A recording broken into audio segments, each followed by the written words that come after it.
We do a cooking like a pro workshop, and at the end of it, people were like, I'm so happy I don't have to clean up every day. I was like, well, you don't know about Saturday? Saturday, then you go in the back and do hard dishes. You're like, what are you talking about? I didn't say that.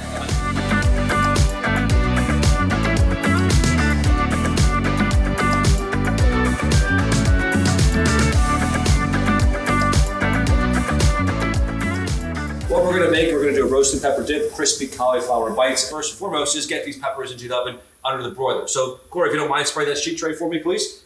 I have some poblano pepper. I'll put too much spray there, Corey. Yeah. Sorry. Just checking. I'm gonna put some poblano pepper. We're gonna put some orange bell pepper, red bell pepper, and a yellow one. You can really use a wide variety of different things in here. If you want to use roasted eggplant, if you want to use roasted jalapenos, serrano peppers, cayennes, they're all gonna give you a different variety of flavor. We're gonna put these right under the broiler and under that top part, so they're gonna really just bear down all that heat right onto those peppers the whole entire time. What we're gonna do is saute some red onions, and we're gonna steam some cauliflower over here. Half a cup of water or so, and bring this up to a boil. You don't need like a steamer contraption. All you need is just a little bit of water, nice tight lid. Most of the steam will stay in there, and just a little bit of water is really coming in contact with the actual cauliflower. One thing when you're doing cauliflower or anything, I always have to press down on it. This way, it's not going to possibly rock into your fingers, something like that, right? Press down, cut it, and then always transfer to the side, have more of a flat surface area. So we're gonna cut this in half. We're gonna then cut this into quarters, stand it up like this, and kind of on an angle, kind of cut that core out like that. And now I'm basically utilizing all that cauliflower there. When I'm holding the knife, I'm punching this part right here, thumb, pointer finger, and then wrapping my hand around the handle. So I'm choking up on there. And it doesn't feel like I'm kind of limply hanging out of my hand where I'm kind of cramping up my wrist as I'm pressing down these dead vegetables. So put the tip of the knife down, like this here, go straight down, and then just follow through. So stand it upright, cut in the inside out there. And we're gonna break these down into just basically little smaller florets about this size right here. You can break them down with your hand and then break them down even smaller if you want to. I'd say maybe even cut this one in half as well, just to get them a little bit smaller. Cool. We can honestly put this in here cold. This water will take about maybe honestly like 2 or 3 minutes to just come up to a boil, and then it'll cook evenly from there. So over here, we're gonna saute some red onions. We probably don't need all this cauliflower. Always try to clean with your cutting board off here and work it clean as you go and work with the clean area. I mentioned earlier about this knife, why I like it so much is because when you're cutting into things like onions, which traditionally would stick to a knife like this, it doesn't stick to this knife that has that scalloped edge on there.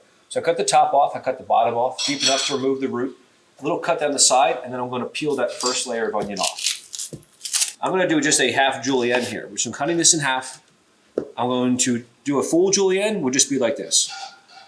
And kind of going around the shape of the onion, cutting in on an angle and kind of curving the knife as you go. But if I go straight down like this, I'm just gonna have a big chunk of onion right there and not really a consistent onion, whereas if I would have went with the shape of it, right?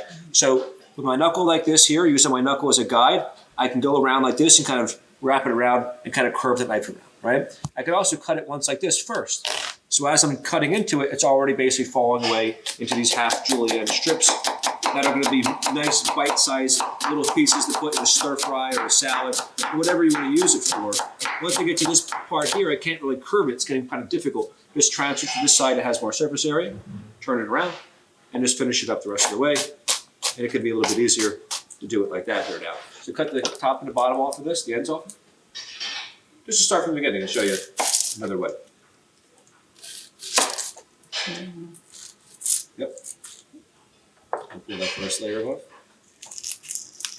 The best way not to cry when you're doing onion, you know what it is? No. You have someone else do it for you. I'm not getting it very well. Who doesn't like eating onions? Yeah, he's not the onion guy. I'm the onion person. Onions are definitely a good way to build flavor, but having them by themselves are going to be very intense. Start with this, so or? cut it in half. Yep, exactly. So let's go ahead and take each of these. Now what you want to do is, so you want to do it like this, right? Kind of curve it around like this. Okay. And kind of go with, I haven't done that before. Just shape, kind of go with the shape. Let me come over here a little bit so I can. But I'm not keeping them together. That's okay. That's good. That's good. But see how you're holding the knife here? Look how you're holding it. This is a common mistake people make. There. They put their pointer finger out. Yeah. Wait. Yeah. Let's do this here. Or turn it around. And then turn it around the rest of the way. It'd be easier to cut this up. Do it from this way. From this way. That's just straight down. Just go straight down. Watch your thumbs there. Practice makes perfect. The more you do it, the more you're gonna get. You see how you're doing? You're kind of pulling the knife. Just go in and out. All you do is go in and out. Oh, okay. And now you're going more at an angle, trying to go straight Straight down. As down? you get more into the center of the onion, you want to go straight down. There you go. Yep. Once you get here, Turn it. I would say maybe go another 2 slices, and then you want to turn it. Okay. We'll Turn it. Yes. It's hard to do with my fingernails. I see. Yeah, sure. There. I don't have an issue. Usually. No, good. So that cauliflower is now steaming up here, right, as we planned. I'd say another 2 or 3 more minutes. We'll go ahead and pull that out. Let's check the peppers to see if we need to be flipping them over. Not yet. I'm looking to burn them. I'm literally looking to char the outside of the skin here. So they're not black yet, but they're getting kind of golden, getting a little color to them. What we're doing next is spray this pan here for me, Mr. Corey. This has been preheating on a medium. That one. This one here. Well, we'll need that one too. This is hot. You see a little bit of smoke coming up. I get a little bit hotter. I'm going to crank it up on a medium high here now. That's hot enough where I want it to be. And now I'm going to add this into the pan and then kind of cover it right away. So our seasoning blend here is going to be granulated onion, granulated garlic, a little bit of paprika, and a little bit of cayenne pepper, if that's okay with you. Cayenne is good. Yeah. Okay. So this is the paprika. This is the cayenne. This is the granulated onion and the granulated garlic. So granulated onion, not onion salt. Granulated garlic. You can also try to use granulated roasted garlic, has another flavor with that. Check that cauliflower real quickly, probably pull that off. With the cauliflower here now, I'm going to take that off. There's a little bit of water left in there. I'm going to simply crack the lid. Excuse me, sir. And I'm going to just simply pour it over here. Now, the benefit of steaming the cauliflower is you're keeping all the nutrient value as opposed to boiling it. That little bit of water that was in there, that little bit of nutrient value maybe came out, but it was very minimal as opposed to submerging the cauliflower, and 2 cups of water would have been. All right, so we keep giving this a quick stir. We're going to lower that pan a little bit here. So add a little bit of water in here to kind of create a little bit more moisture and steam. In the back, we have this machine called a combi oven, which can steam and it can roast and steam together. It's a very effective unit. So, but it's it's a. I don't know if we can see anything here anymore here. We can go ahead and finish up the seasoning blend for the cauliflower. So we're multitasking. We're making 2 recipes right now at one time. So granulated onion is all we have so far. We're adding the garlic, and now we're going to add the paprika, and then we're going to add the cayenne pepper as well. This is where it's going to stop, but it doesn't have to. And the seasonings don't have a lot of salt? These seasonings have no salt in there. Now, but some seasonings like a chili powder or lemon pepper or curry powder, those seasoning blends tend to have salt unless they say otherwise. So when you're buying seasonings like that or a blend already, like a chili powder is not just ground chilies, but it's usually a blend of spices which has ground chilies in there. So add some minced garlic in here now as well. And we're going to add a little bit more water to kind of spread all that out very easily. And we'll go ahead and check our peppers one more time in the oven. Lovely. That's what we're looking for here. At least just about. So we're going to rotate them now.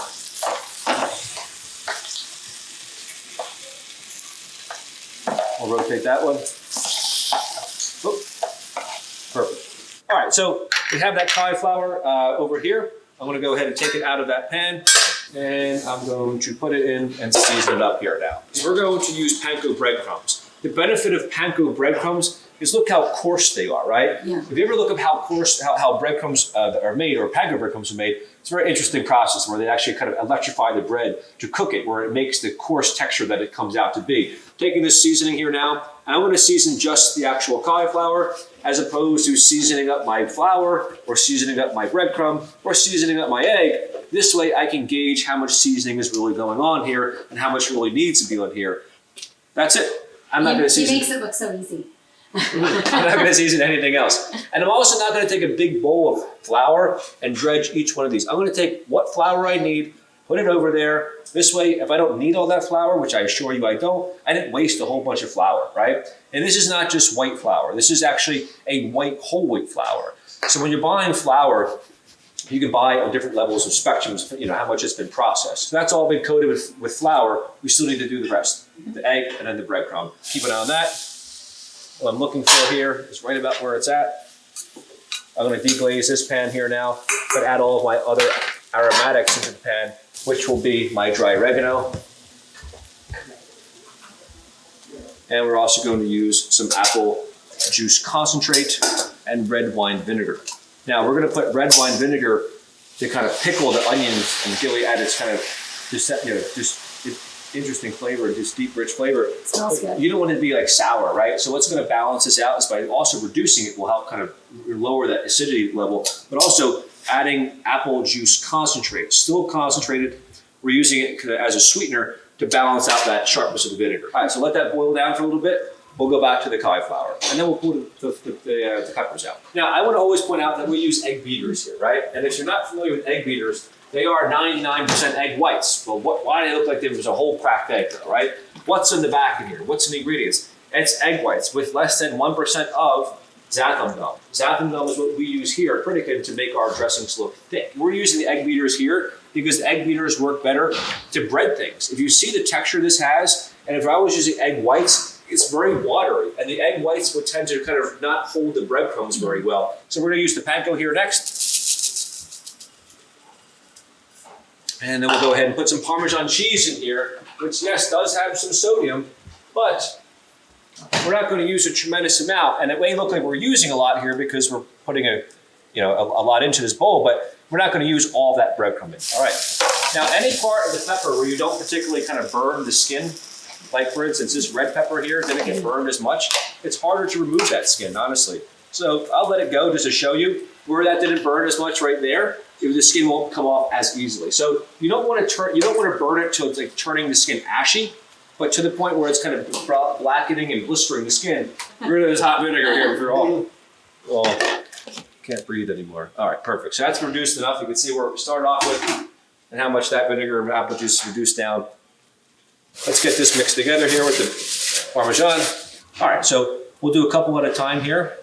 Told you, I'll demo one or two, and then you do the rest here. Make sure when you're putting this cauliflower into here, you don't have any exposed areas like this that still have the actual flour, because that will not hold onto the breadcrumb.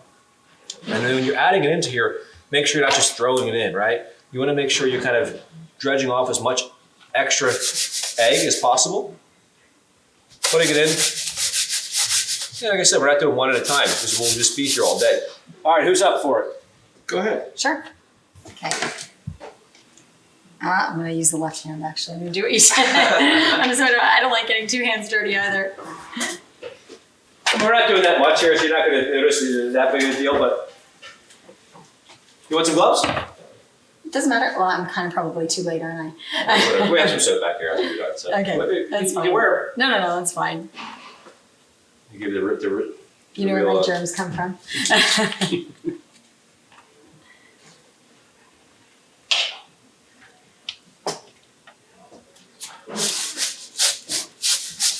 So when you're doing it, it's almost like you want to saute it in a saute pan. What you want to do is you want to push forward and fling back.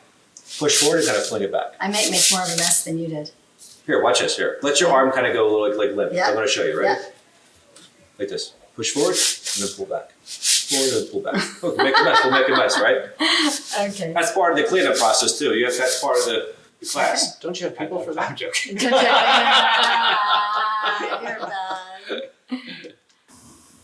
You get to do the dishes. Isn't that the way it works? When we do, Actually, the one who doesn't cook does the dishes. That's at our house. Whoever doesn't cook does the dishes. we do a cooking like a pro workshop where the guests get to do the cooking like you're doing here, but it's like a 5-day workshop and it's like a group setting. And at the end of it, people were like, "I'm so happy I don't have to clean up every day." I was like, "Well, you don't know about Saturday? Saturday, then you go in the back and do our dishes." They're like, "What are you talking about?" It's like, I was like, "No, we're just kidding." Yeah. Now these little smaller pieces of I mean, not that small, Usually but do them? I like them like that. Yeah, because you they're get kind more. of bite size. They're more bite size. Yeah. Yeah. I mean, ideally though, you are getting more consumption of breadcrumbs, so don't go too small. I'll put this oven from broil. We're going to turn it to 425. I'm going to pop the top off like that here. The poblano skin is so thin, it can be more difficult to remove. And usually let these cool down a little bit more than they are, right? Yeah, So it's hot. That smells zippy. it is, but we're not looking to get any of the seeds of the bell pepper because the seeds of the bell pepper have no heat, and it's kind of pointless to put them into there. Whereas the poblanos have a little heat, especially if you want to do, like I said, roasting some jalapenos in here as well, and whatever other peppers you want to put into here to build that heat level up a little bit more. The juices that are coming out of here as well is what you also want to kind of, it's also why I don't want to run it under the sink because that has a lot of flavor, you know what I mean? And that would have just all gotten wasted and just gotten washed away. All right, so we're putting the pickled peppers and not the pickled peppers, the pickled onions with the minced garlic and the dried oregano that we cooked down and the red onion. While that's cooling down, I'm just going to let it kind of just hang out here. Mm-hmm. Let's make the dip, finish it up, and we'll be having something to serve with that cauliflower. So what I need to do is take some Looks good. low-fat cream cheese. I need about 8 ounces, which is going to be about half this container of cream cheese here. I have all that roasted pepper, onions, garlic, all that mixture over there. We're going to add basil with all this. We're going to add parsley as well. Just trying to get most of just the leaves and not in the stems there. This is the green grotto sauce. This is a verde sauce that we make in-house here. Adds a nice little kick. I think you said you like heat, right? Mm-hmm. Yeah, so throw it all. I'm going to take this herbs here, bunch them up and just kind of chop them through a little bit. This way they're not going into the food processor like just whole still. A little bit more parsley. Yeah, so parsley, cilantro, and you know what? Adding 1 avocado in here too. With that, it tastes great. Yeah, so we'll let you use avocado once in a while. Just don't make it like a staple of your diet. You know, that's the thing. You know, don't make it a big staple of your dip. Using avocado and 10 avocados to make the same volume of dip is what you don't want to do. Let's take that cauliflower out before it gets too dark. Those look good. Those look really good. So take a couple spoonfuls of this. Now this could be a silken tofu if you wanted to. This could be, you know, Greek yogurt, low-fat sour cream, fat-free sour cream. You know, it could be a wide variety of other things. But the cream cheese will definitely add a strong richness to this.